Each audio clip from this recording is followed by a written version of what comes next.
पवारांच्या तिसऱ्या पिढीकडूनही भ्रष्टाचाराची परंपरा कायम। रोहित पवारांच्या बारामती अॅग्रो कंपनीवर ईडीच्या धाडी। पुणे आणि बारामतीत धाडी टाकत ईडीकडून महत्वाचे पुरावे हस्तगत। लिलावात सेटिंग करून दिवाळखोरीत निघालेल्या साखर कारखान्याची अवघ्या 50 कोटी रुपयात खरेदी।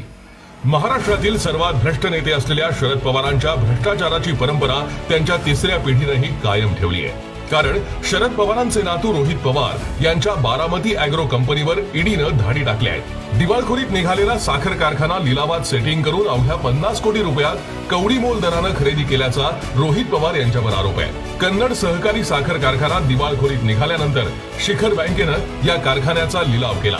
या लिलावात रोहित पवार यांच्या बारामती अॅग्रोसह आणखी 2 कंपन्या सहभागी झाल्या। पण या कंपन्यांना मॅनेज करून कमी बोली लावण्यास रोहित पवारांच्या कंपनीनं भाग पाडलं आणि अवघ्या 50 कोटी रुपयांमध्ये कन्नड साखर कारखान्याची खरेदी केली। या प्रक्रियेत मोठा गैरव्यवहार झाल्याचा आरोप करण्यात आल्यानंतर ईडीकडे याबाबतची तक्रार करण्यात आली। या संदर्भात ईडीकडून गेले काही दिवस चौकशी सुद्धा केली जात होती।